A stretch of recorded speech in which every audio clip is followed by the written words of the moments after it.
ಒಂದೆಡೆ ಅಬ್ಬರದ ಮಳೆ, ಮತ್ತೊಂದೆಡೆ ಬರಗಾಲದ ಭೀತಿ. 10 ವರ್ಷಗಳ ನಂತರ ಬರಗಾಲದ ಪರಿಸ್ಥಿತಿಗೆ ತಲುಪ್ತಾ ಇದೆ ಕಬಿನಿ ಡ್ಯಾಮ್. ಖಾಲಿಯಾದ ಡ್ಯಾಮ್ ಹಿನ್ನೀರಿನಲ್ಲಿ ದೇವಾಲಯಗಳು ಈಗ ಗೋಚರಿಸ್ತಾ ಇದೆ. ಎಚ್.ಡಿ. ಕೋಟೆ ತಾಲೂಕಿನ ಬೀಚನಹಳ್ಳಿ ಕಬಿನಿ ಡ್ಯಾಮ್ ಮುಳುಗಡೆ ಆಗಿದ್ದಂತಹ ದೇವಾಲಯಗಳ ಕುರುಹುಗಳು ಈಗ ಅಲ್ಲಿ ಪತ್ತೆಯಾಗ್ತಾ ಇದೆ. ಪ್ರಾಚೀನ ದೇವಾಲಯಗಳಾದ ಶಿವನ ದೇವಾಲಯ, ಮಕಾಳಮ್ಮ ದೇವಾಲಯ, ನಾಗದೇವತೆಗಳ ದೇವಾಲಯ, ಕಬಿನಿ ಹಿನ್ನೀರಿನಲ್ಲಿ ಮುಳುಗಡೆಯಾಗಿದ್ದ ದೇವಾಲಯಗಳು ಈಗ ಮತ್ತೆ ಗೋಚರಾಗ್ತಾ ಇದೆ. 2013ರಲ್ಲಿ ಬರಗಾಲ ಬಂದಿದ್ದಾಗ ಕೂಡ ದೇಗುಲಗಳು ಗೋಚರಿಸಿದ್ದು. 10 ವರ್ಷಗಳ ಬಳಿಕ ಮತ್ತೆ ಕಬಿನಿ ಬರಿದಾಗುವ ಆತಂಕ ಈಗ ಮೂಡ್ತಾ ಇದೆ. ದಿನದಿಂದ ದಿನಕ್ಕೆ ನೀರಿನ ಪ್ರಮಾಣ ಇಳಿಕೆ ಆಗ್ತಾ ಇದ್ದು ಬರಗಾಲದ ಪರಿಸ್ಥಿತಿ ಈಗ ನಿರ್ಮಾಣ ಆಗ್ತಾ ಇದೆ. ರಾಜ್ಯದಲ್ಲಿ ಮತ್ತೆ ಏನಾದರೂ ಬರಗಾಲದ ದಿನಗಳು ಮರುಕಳಿಸ್ತಾವ ಅಂತದೊಂದು ಆತಂಕದ ವಾತಾವರಣವನ್ನ ಈಗ ಕಬಿನಿ ಜಲಾಶಯ ಸೃಷ್ಟಿ ಮಾಡ್ತಾ ಇರ್ತಕ್ಕಂಥದ್ದು.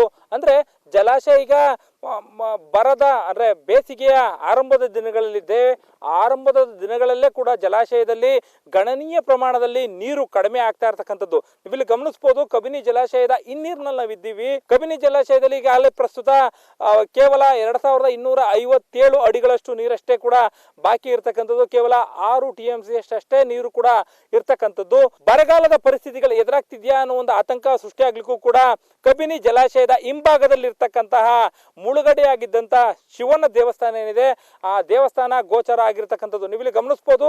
ದೇವಸ್ಥಾನದ ಅಳಿದುಳಿದ ಅವಶೇಷಗಳೇನಿವೆ ಅವು ನೀರಿನ ಸಲೆಯಲ್ಲಿ ಸಿಲುಕಿ ಸಂಪೂರ್ಣ ಒಂದಷ್ಟು ವಿಕಾರವನ್ನ ಪಡ್ಕೊಂಡಿರ್ತಕ್ಕಂಥದ್ದು. ಯಾಕಂದ್ರೆ ನೀರಿನ ಹೊಡೆತಕ್ಕೆ ಪ್ರತಿ ಕ್ಷಣವೂ ಕೂಡ ಸಿಕ್ಕಿದಂತ ಶಿವಲಿಂಗ, ಬಸವ ಮತ್ತೆ ಇನ್ನು ದೇವರ ಮೂರ್ತಿಯ ವಿಗ್ರಹಗಳೇನಿದ್ವು ಅವೆಲ್ಲವೂ ಕೂಡ ಒಂದಷ್ಟು ಮುಕ್ಕಾದಂತೆ ಸಂಪೂರ್ಣವಾಗಿ ಕಾಣ್ತಾ ಇವೆ. ಯಾವೆಲ್ಲ ಸಂದರ್ಭಗಳಲ್ಲಿ ಜಲಾಶಯದಲ್ಲಿ ನೀರಿನ ಪ್ರಮಾಣ ತೀವ್ರ ಮಟ್ಟದಲ್ಲಿ ಕುಸಿತವನ್ನು ಕಾಣುತ್ತೆ ಆ ಸಂದರ್ಭದಲ್ಲಿ ಈ ದೇವಸ್ಥಾನಗಳು ಕಾಣುತ್ತೆ.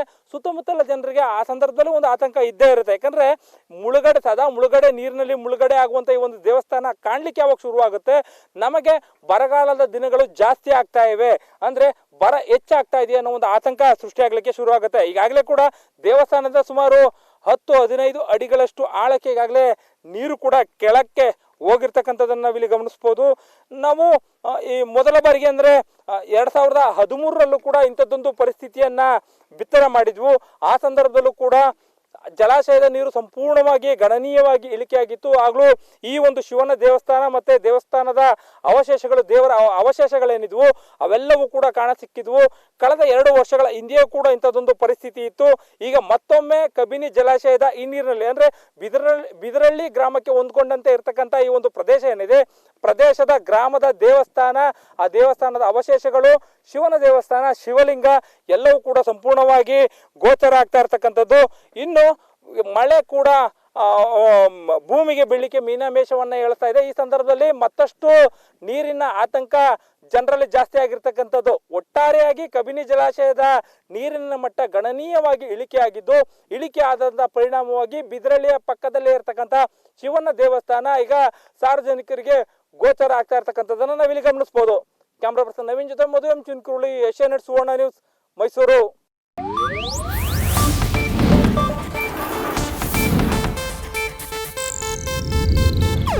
ಇದು ಏಷ್ಯಾನೆಟ್ ನ್ಯೂಸ್ ನೆಟ್ವರ್ಕ್ ಪ್ರಸ್ತುತಿ.